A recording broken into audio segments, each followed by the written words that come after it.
हरि ओम तत्सत। आज हम मुंडक उपनिषद पर संक्षिप्त में विचार करते हैं। पहले शांति मंत्र को करें। ओम भद्रं कर्णेभिः शृणुयाम देवा भद्रं पक्षेर्माक्षद्भिर्यत्रः स्थिरैरङ्गतुष्ट्वः स्वनः व्योमसेव देवहितं यदायुः स्वस्ति न इन्द्रो वृधस्रवः स्वस्ति न पूषा विश्ववेदाः स्वस्ति न तक्षो अरिष्टनेमिः स्वस्ति नो बृहस्पतिर्दधातु। हे देवताओं, आपके कृपा से हम कानों के द्वारा कल्याणमय शब्द सुने, आँखों के द्वारा कल्याणप्रद दृश्य देखें, वैदिक कर करने में हम समर्थ होएं, दृढ़ अंगों और शरीरों से स्तुति करते हुए हम लोग केवल देवहित याग के लिए संपूर्ण आयु व्यतीत करें। महान यशस्वी इंद्र देवता हमारा कल्याण करे, परम ज्ञानी सूर्यदेव हमारा कल्याण करे, संपूर्ण आपत्तियों का नाश करने में चक्र के समान घातक गरुड़ हमारा कल्याण करे, तथा देवताओं के गुरु बृहस्पति हमारा कल्याण करे। आध्यात्मिक, आदिदैविक, आदि भौतिक त्रिविध तापों से शांति हो। मुंडक उपनिषद के बारे में कहा जाता है कि अथर्ववेदी मंत्र का भाग है। कहते हैं कि यदि कोई शास्त्र का ज्ञाता हो लेकिन संप्रदाय न हो तो उसकी उपेक्षा करो। कुछ लोग इसे पिपला शाखा का मंत्र भाग मानते हैं और कुछ लोग सोने की का मंत्र भाग मानते हैं। ऋषि लोग अति तपस्या करके आपको प्रेरणा मिले ऐसा चाहते हैं। प्रेरणा कैसे मिलेगी? प्रेरणा विवेक से मिलेगी, जिसमें बीमारी या जिम्मेदारी एक प्रबल बाधा है, एक प्रबल बहाना है। विद्या का प्रयोजन क्या है?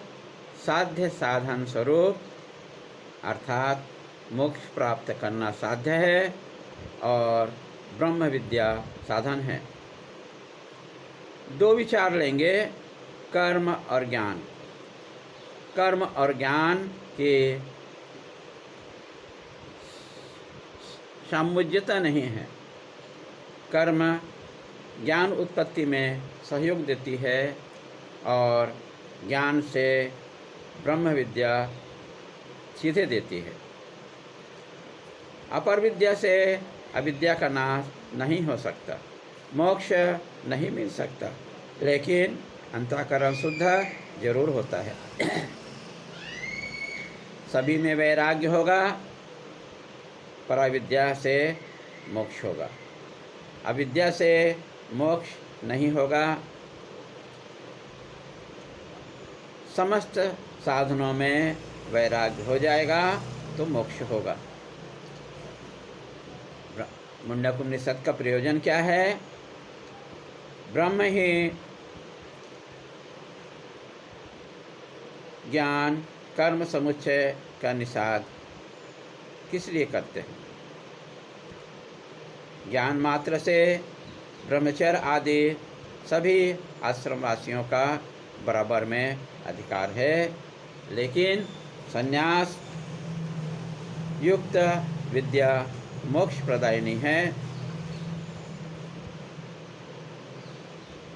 ब्रह्मचर्याश्रम हो, गृहस्थाश्रम हो, वानप्रस्थ हो, तीनों आश्रम को में कर्म को करना पड़ता है।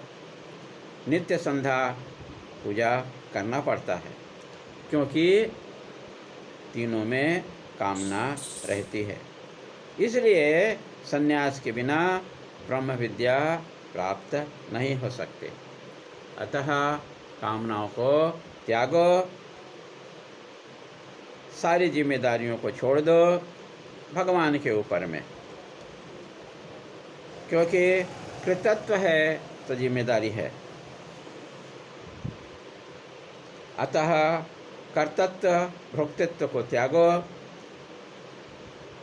और विद्या कर्म का परस्पर निषेध है। विद्या कामना संकल्प नहीं है। विद्या का कार्य से कोई संबंध नहीं है। ब्रह्म विद्या का अभ्यास आप 24 घंटा कर सकते हैं, लेकिन शौचालय में मंत्र जप नहीं कर सकते, विशेषकर माला से, क्योंकि इसमें मन नहीं लगेगा। लेकिन ब्रह्म चिंतन जरूर कर सकते हैं। देश अविच्छिन्न में जैसे मंदिर में पूजा पाठ करना पड़ेगा। कार्य उपासना देश काल परिस्थिति को देख करके, नक्षत्र तिथि को देख करके किया जाता है। कहीं भी कभी भी बैठकर सोकर ब्रह्म विद्या का अभ्यास कर सकते हैं, मनन किया जा सकता है। ब्रह्म विद्या में कोई भी स्थिति में कर सकते हैं। कोई नियत निमित्त नहीं है कि बैठकर ही करो, खड़े होकर करो, सोकर करो, कोई भी नियम नहीं है। हरि ओम तत्सत।